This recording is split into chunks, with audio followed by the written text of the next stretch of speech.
Meet your new go-to for a fresh and inclusive approach to health. Wellness Rebranded is the pod where a dietitian, a personal trainer, and a mental health therapist combine perspectives to help you redesign your relationship with food, fitness, and your feelings. Whether we're serving up juicy stories, breaking down the latest research, or dropping practical tips, we'll leave you informed, inspired, and ready to take health-promoting action. We get you because we are you. We've joined forces because we know that health isn't one-dimensional, and neither are you. Tune in for real talk that cuts through the wellness and diet culture hype. Stay for the laughs, the insights, and the feel-good vibes. We often hear the word mindfulness, but many people still ask, what does it really mean?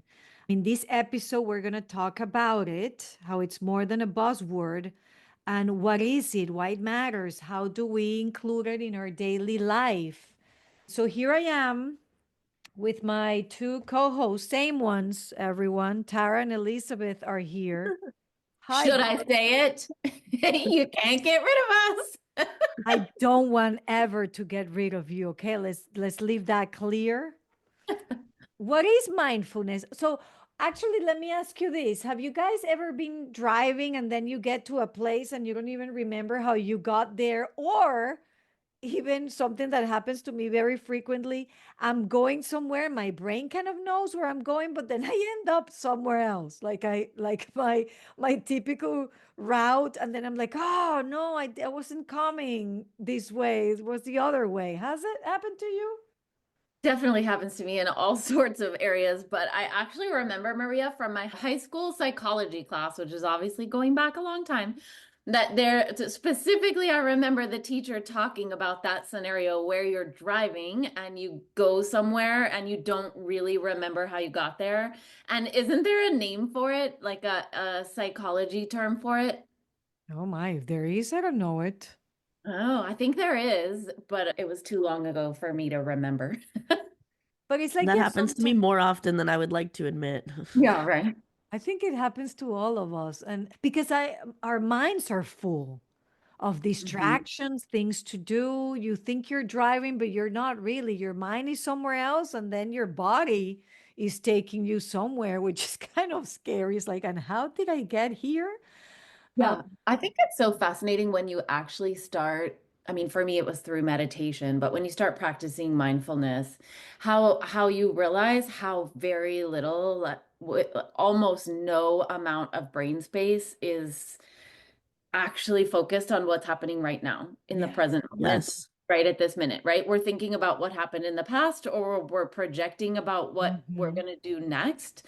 And so often, I would say the majority of the time, we're not really thinking about what we're doing now. Mhm. Mhm. Which is why this topic is so important because, yeah, if we think of mindfulness, it's basically the opposite of being in autopilot. Or the opposite, which is, always think it's funny that it's called mindfulness, and it's the opposite of having your mind full. Right? It's, That is funny. it's looking for those things. So, what is mindfulness? How would you guys describe it? Well, we think about this in fitness a lot because the mind muscle connection is like a real buzzword. And research has shown us that if you actually think about the muscle that you're working, you get better benefits. So sometimes it's okay to like zone out and chat and, just go through the motions and do the things. You're still going to get benefits from that. But if you have like really serious goals, really tuning into your body during each rep is helpful. That's so interesting. I never really think about it in those terms. The definition that I love, that I share a lot in my workshops, comes from John Kabat-Zinn, and it's paying attention in a particular way in the present moment without judgment. And Yes. doesn't that just sort of summarize all the aspects of it, right? But I think it's learning how to be with your mind. It's like Yes. learning how to be with yourself, to observe how your mind works without getting carried away by it Yeah. and without judging. Yeah, I love that. So, yeah, it's being intentionally more aware and awake to each moment of our lives, right? And engage in what's happening in your surroundings. Like you said, without judgment, with acceptance. So I did a workshop for our local library not long ago on mindfulness, and I liked we were talking about how mindfulness is about noticing. Sometimes when we're driving like that in autopilot, we're not noticing, we're somewhere else. It's almost like a separation of your mind and body. Your mind is traveling somewhere else and your body's the one driving. But it's, checking in, that awareness, and even sometimes that anchor between going having your mind wandering around and getting distracted is the anchor to coming back in and focusing on the here and now of your life with what is happening in this exact moment. It feels a bit like the busyness of life is kind of like the enemy of mindfulness sometimes.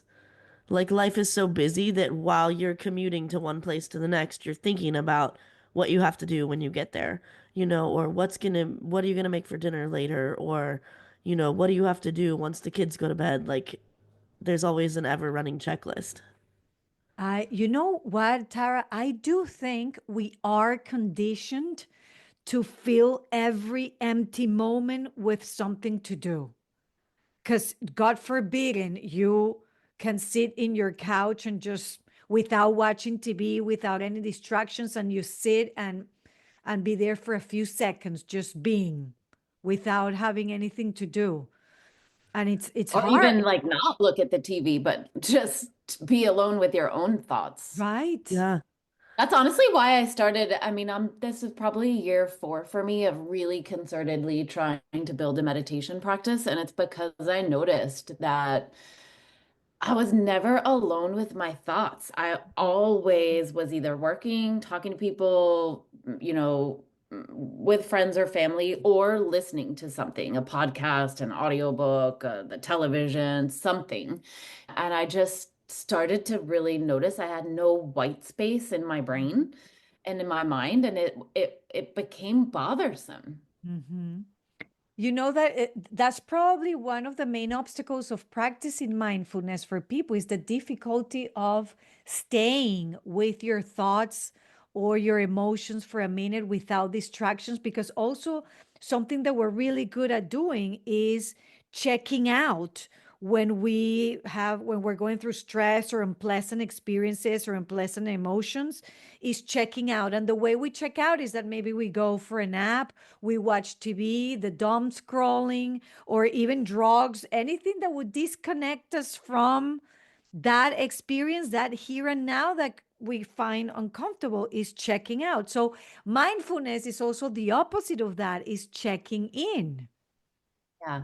Yeah. First of all, I want a petition to call it scrolling from now on. I was wondering Did if I you do were gonna it again? What did I do? what? What did I It's say? doom scrolling. You said dumb scrolling, and Dumb. It should be dumb others scrolling. might say doom It should scrolling. be, What is but it's doom? not. What is doom? Doom's like doom and gloom, kind of like Yeah, like it's uh sense of impending like bad things about to happen. exactly that. Guys, that doesn't make any sense. That we're going back to the ears dropping. That also makes sense. Okay, from now on is dumb scrolling. Yeah. Yeah, I I mean, that's second how the I motion. feel when I'm I mean, it's more scrolling. accurate, probably. It is. No So, judgment. as you guys can probably hear, like I am sick and I didn't realize how sick I was and I went to work yesterday, but I left early and came home and I just like laid on the couch for like 3 hours before my husband picked up my son and took him to soccer practice and I just laid there in like silence and I don't even know where I was, but I'm not there mentally. And I was thinking like I can't remember the last time I've just chilled for Yeah. that long, without having the TV on, without looking at my phone, without doing anything. I just sat there and marinated for 4 hours and it felt incredible. Even though I'm not feeling good, it was a good thing for me. Yeah. Actually, that's a good point, Tara. I would love to ask our listeners if you could take a second to think, when was the last time you sat and did nothing? Like no phone, no distractions, or have you ever had a moment where you lost track of time because you were watching like a sunset or listening to music and really listening to the lyrics, or enjoying your food? You're putting a bite of something and you're really feeling the texture and the flavors, and you lost track for a few seconds of what, that busyness or distractibility or whatever that word is, just to be present in the moment, because we don't do it often or at I all. think a couple of, well, I think that that is a really great question and reflection for people. But I think also some of the reasons why people shy away from meditation, for example, is because they think you're supposed to quiet your mind. And that's actually not the goal. The goal isn't to not think, right? I mean, that's kind of like a dead person's goal. The Right. goal is just to be aware of your thoughts and to notice them. And I like to use the visual of like watching them pass by like clouds in the sky. But I think that's like one barrier that I see people have or a misconception about meditation. And then the other one is that it's pointless. Like you're not doing anything and I don't have time to not do anything. And actually you're doing a lot. Like it takes an active thing to meditate, but also there's so many benefits to it. I mean, the health benefits of meditation, like the research and the list is just growing. It's really powerful. Mm-hmm. Hi, I'm Alice-Ann Loftus, the founder of Leading Lady Coaching. As a business coach, consultant, and leadership expert, I help high-achieving women build successful, sustainable businesses without burnout. With years of experience as an entrepreneur, I know firsthand the challenges women face in business and leadership. That's why I'm passionate about empowering women to step into their confidence, create businesses that work for them, and lead with both strategy and heart. Through my coaching, online communities, and live workshops, I provide the tools and support you need to thrive, not just in business, but in life. If you're ready to take the lead and build a business that truly serves you, I'd love to connect. Visit www.leadinglady-coaching.com and follow me on Instagram and Facebook for daily inspiration and expert advice. Let's make success feel as good as it looks. So what's it? Okay, so hold on. Let's talk about this for a minute. Let's point out some, maybe common myths about mindfulness, which is again, you don't have to clear your mind to do it. It's not just for people who meditate or do yoga, because that's probably another belief, or it's not about perfection or always feeling calm. But what Mhm. is the difference then between mindfulness and meditation? Because I think mindful meditation can be like a branch of mindfulness. But I, for example, I don't meditate, or I don't think I do. I've never been inclined to even find out what meditation could look like. But I do practice mindfulness, what I think, on a daily basis. So what's the difference? Well, for me, the difference is I think being mindful is sort of being aware and being present. And like, yes, of course, you can do that throughout your day with intention. Meditation to me is more, you don't necessarily have to be sitting down on a cushion because you can certainly do a walking meditation or something like that. But it's more, I think it's more about giving your mind something else to focus on, at least the kind that I practice, like focusing on your breath, like substituting. I know there's a quote that because I don't know if you guys remember this, but I went and got certified as a meditation teacher specifically for food and body healers because I think it's so complementary to the work that I do. And I'm happy to chat about why I think that is in a minute. But the quote that she said that always stuck with me is like, meditation is substituting for your subversive mind another object of your attention, like the breath. Mm-hmm. And I always just thought like that just sticks with me. Yeah, like Um, I teaching think your like a brain. good example of this is the progressive relaxation class that I do is not necessarily a meditation, although I'm sure some people kind of turn it into that, but we are so focused on every part of our body, going through step by step from toes to head and focus on relaxing each piece that it is very much a mindfulness drill. Which, by the way, if you're local and you want to come, May 6th at 7 p.m. yeah, and I if you're want to not come. local, we have a podcast episode where you do one. You walk Mm-hmm. Yes, through it. Mm-hmm. I think it's episode 45. Oh, look at you. Dang. I think. So I So, agree. so Maria, can I just add one thing that I don't Yes. think I actually said, which is like, I think you can be mindful no matter what you're doing, like doing the dishes, right? Or washing your Correct. hands or driving in your car, you can tune in and have that moment of mindfulness. Yes. And that's exactly what I was going to say. That for me, meditation is more like, okay, let's go practice this for these many minutes. While mindfulness, you don't have to change your mind to be mindful, but being present for the life that you already have. Like Mhm. whatever you're doing in your day to day, now intentionally you become aware of that moment and start practicing mindfulness. So I just wanted to clarify that because I know it's a question that I had in the past or something that still a lot of people is like, no, I don't wanna. Actually, there was my kids used to go to the school that hired me to come talk to the teachers about stuff, and then they wanted me to talk to parents, and I suggested the topic of mindfulness, and they told me they didn't think that would be a topic that parents would allow because of the connection with meditation and how different religions that people would practice could probably interfere with that. And it was interesting to me. I'm like, what do you mean? I wasn't clear. But so still people, Yeah. might think is the same thing when it's not. Yeah, I mean, I think it can be spiritual, but not necessarily religious, and it doesn't No. have to be.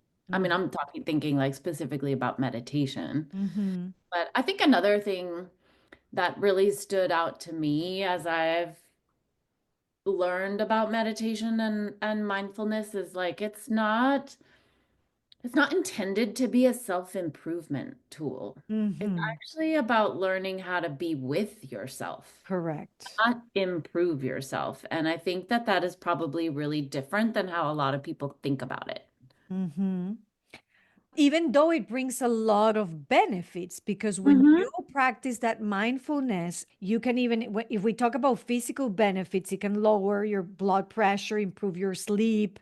If we talk about emotional benefits, it could increase self-awareness and better emotional regulation. And the opposite of what we have been training our brains to do, which is that hustle and being in 20 things at the same time, that interferes with your attention, with creativity, with training your brain to focus on one thing. So it does bring a lot of benefits for sure. I think what research says too. It also strengthens interoceptive awareness, which is your ability to tune into the felt physical sensations of your body, things like hunger Yes. cues, fullness cues, being tired, like where stress shows up. And so that is one of the reasons why I'm passionate about incorporating it into my work, because obviously I'm trying to teach people how to tune into their bodies and their Yeah. hunger cues and their fullness cues. And it definitely supports that. I also think just take intuitive eating out of it, right? But if you're trying, I mean, you could leave it in, but you could also take it out. If you're trying to change your habits, right? If you're trying to build new habits or break old habits, I think it's necessary for building or breaking new habits. And if you have a meditation practice, what I notice is that when I do it more regularly, it actually it's so much easier for me even in the rest of my day to actually pause and stop Mm-hmm. and think about something or redirect a thought or change a pattern even like hours and hours after getting off the meditation Mm-hmm. cushion. It just like you develop that skill of being Yes. able to pause in the present moment. And it is a skill that you build. And here's the When it comes thing. to exercise, there's a couple different practices that are really good for building mindfulness. Tai Chi is one of them. Tai Yeah, Chi is even known as like a moving meditation. I want to do that so badly. Oh, it's super fun. I went to I don't know what you would call it, but like a place in town at a networking event that was at I guess a Tai Chi studio, and the guy was sharing the benefits. First of all, there are amazing health benefits to Tai Yeah, Chi, but also it seemed really cool. So I'm on the hunt for somebody to come to Tai Chi with me. I'll go. It's a Okay. super low key exercise. Like literally everyone could do it. And it's way into like mindfulness and even taking it that step further into meditation. And yet we see like results, for example, with like blood pressure comparable to like doing cardio 5 days a week. I know, Um, it's so amazing. it's really interesting how that works. Yoga and Pilates are other good options for like mindfulness. But I will preface that by saying that like we are taking these ancient like mindful forms of exercise and bringing them into the gym system. And I think that they have the opportunity to like lose some of the mindfulness there. That all of a sudden Pilates, instead of being about mindful core, now it's just about like, smaller abs and stronger core. And we've kind of like messed it up a little bit. But if you find a good studio, like I still highly recommend for a mindfulness practice. Mm-hmm. And here's the thing, it might be that many people are already practicing mindfulness without knowing it's mindfulness. Like it Mhm. makes me think, I mean, if it's about being fully present during everyday tasks that you're already doing, I remember growing up, my mom always telling me, like, when you shower, you have to also have those times when you feel the water and you enjoy, putting the soap Tara in has your a good body. story about that. I know it sounded like Tara's story, but this is different. This is my mom and I was young, okay? There was nothing sexual to it. Who means that story? Now that's a cliffhanger. That is a cliffhanger. But Also, Elizabeth wears her AirPods in the shower. what? No, Total she non sequitur. I couldn't just leave my crazy story out there hanging. I had to bring somebody with me. wait, isn't that like a health hazard? Couldn't you like die electrocuted for you wearing your AirPods in the shower? Well, I'm still here. Oh my goodness, Elizabeth. Okay. I don't know. I mean, it's not electricity exactly, is it? Does battery count as I would like to electricity? find out. I mean, you go do that, girl. Let me know. Well, also it turns out that they're pretty water resistant, as Tara and I discussed during my training session today. Okay. I also read my ebooks in the shower too, so phones are pretty water resistant as well. Yeah, we had all sorts of cautionary tales about bringing your phone into into the shower. I'm not liking this conversation. Please, if you're out there, do not do this at home. Or at least if you do, put some chamomile tea bags over your eyes. Right, like you're We do comparing Maria's these. thing and just feel the water all over you and think of Maria's mom. Okay, yeah, going back to where we were talking about. Yeah, we definitely veered away from mindfulness, like the opposite of mindfulness, actually. Exactly. We did. Exactly. So, right. So, even if it's like walking, if you walk your dog, then that time you go walk the dog and you appreciate the flowers, you see the clouds moving, like you were saying, for a few seconds. That's mindfulness. That's giving your brain that little breath of being able to pause and calm down. Or something that I do a lot, and I think I shared in an episode before. I don't know why it feels that I've talked about this before, is that here in Annapolis, where we are, we're surrounded by water. And almost every time I drive through a bridge and I look at the water, is like my seconds of, look at the water, how pretty. And then I say it out loud, and my kids are like, oh, yeah. And now, after saying it so much, now I don't even have to say it. My 10-year-old is like, look, mom, look at the water, how pretty. Those few seconds, that's mindfulness. That's being aware of your moment without judgment, just the awe of it. I love that. Mhm. Yeah, me too. So, do we want to talk maybe about ideas of how to include mindfulness in our lives so people can walk away with, again, maybe some ideas of Yeah, what or they maybe could do? just share how we do it. Okay, go for it. Elizabeth Harris with AirPods in the shower. Well, I already said for me, I definitely try to have a meditation practice where I actually meditate for at least 10 or 15 minutes. I would love to be able to say that I do it every day, but that is absolutely not true.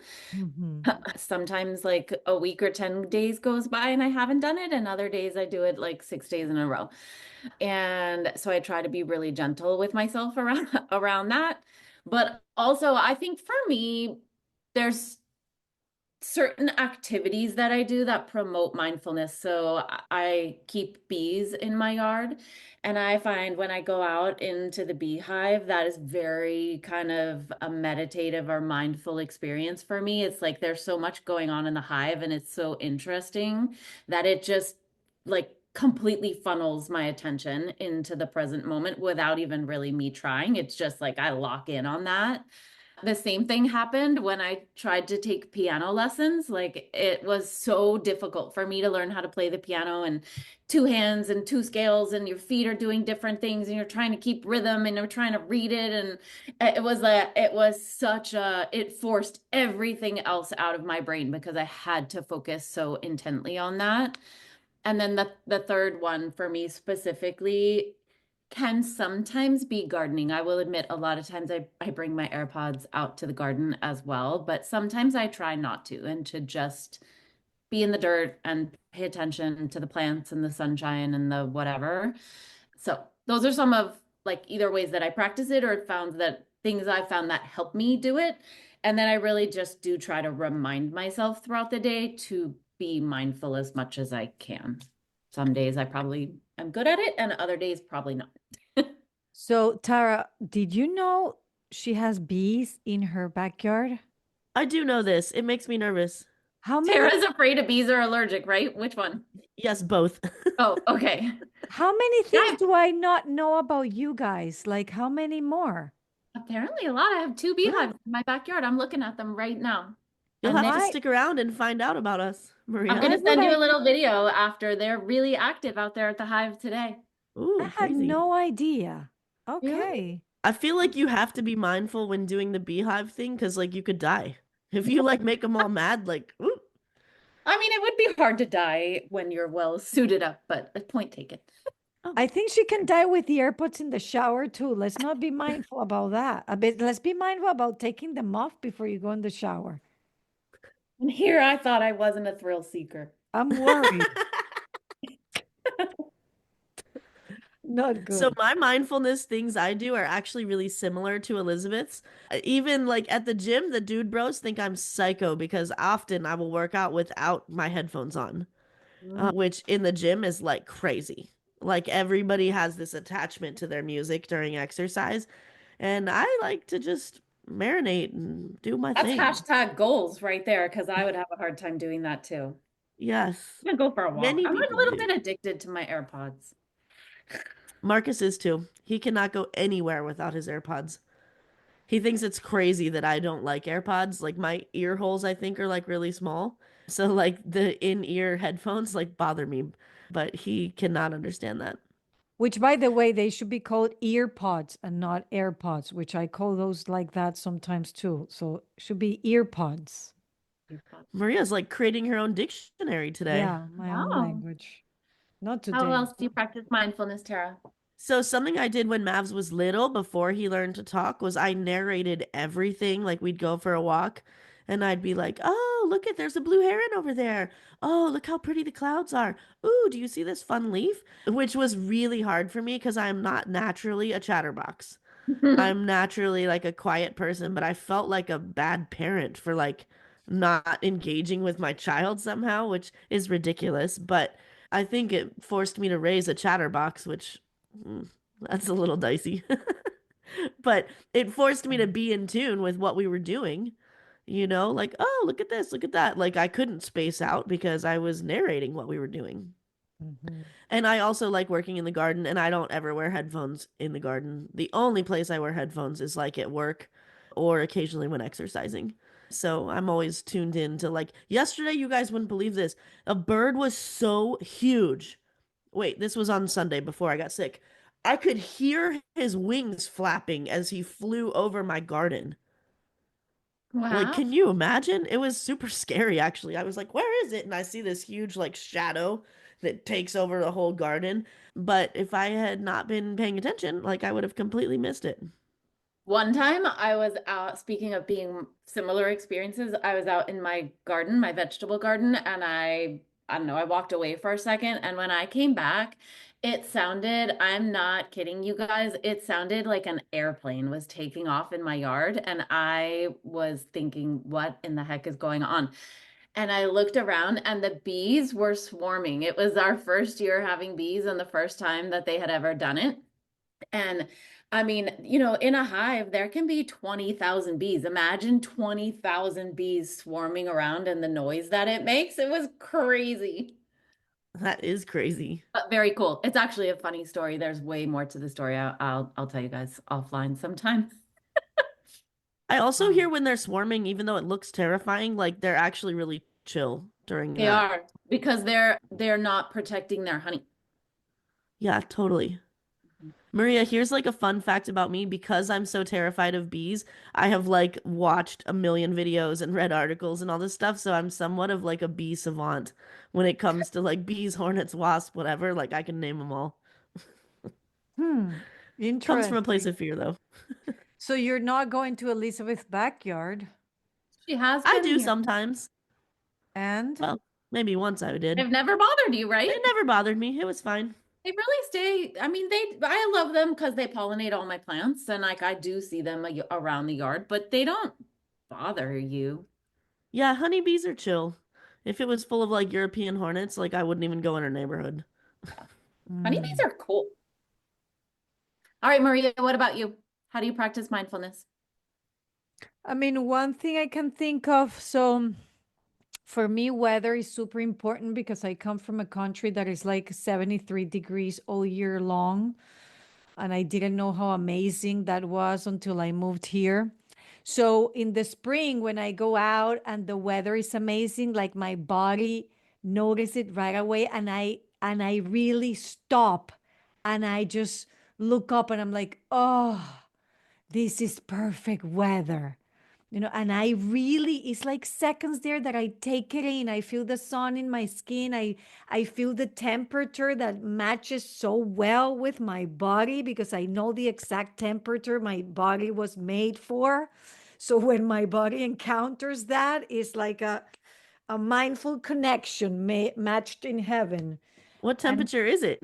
it's like, yeah, like that, like 72, 73, sunny is like, oh, and I just stand in there and I just take it in, just so my body, almost like if I could store it and it lasts for a little bit, then my body does that. And the other thing that I do that my kids kind of hate, but they laugh about it, is that when I am in a place that I'm enjoying, I touch something. For example, like I love going to Disney, right? We all do. And we went recently, and every time we go, I do the same thing. We're in the line waiting to go on a ride, and I touch the wall, right? I'm like, touch, guys, look here. We're at Pirates of the Caribbean waiting to go in. And they're like, yeah. And they just come and touch it, just all mad about it. But I'm like there and I'm like, I'm here. How grateful I'm with my family about to go on a nice, fun ride. So, whatever it is, even if it's usually when we travel, but it could be anywhere. If we go for a hike and it's a nice hike, I put my hand on a tree and I'm like, I'm here. It's almost like those people that write down Maria was here. Well, I don't write down that, but it's my hand to remind my body that I am here and I'm enjoying it. And I like it. It might be a little out there, but I like it. I love that. Like it. I It's like like a it. weird version of grounding. Like, yes. Yes, Totally. exactly. It's grounding with joy to Yeah, to store it and save it in your body that you were there and it was fun. Yeah. I love it. Hmm.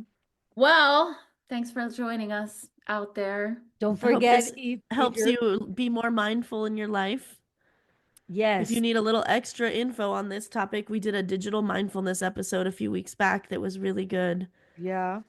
Yeah, and if you want to incorporate mindfulness into your food and body journey, I'm definitely your girl. I'm very passionate about it. She's your girl. Don't forget to share this episode, download, leave a review, send us a smoke signal, give us a phone call, send us an email, whatever that is. We'd love to hear from you. And practice some mindfulness. If you're local, don't forget about Tara's class on May 6th.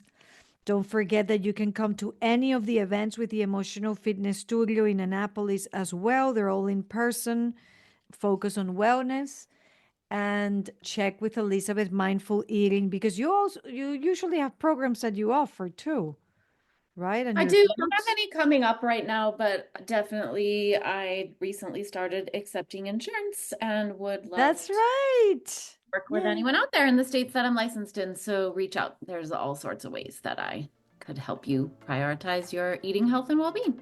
Yep. Have a good week, and until next time. Thank you for listening. If you want to connect with me outside of this podcast, you can find me on Instagram at coaching_therapist. I'm Elizabeth. You can find me at Elizabeth Harris Nutrition or in my Facebook group, Health and Healing with Intuitive Eating. And I'm on Instagram and Facebook at Tara De Leon Fitness. Guys, if you loved this episode or any of our other episodes, we would love it if you would leave us a review on Apple Podcast. It really, really helps us get the non-diet word out to the rest of the world. So please leave us a review. Yes, thank you.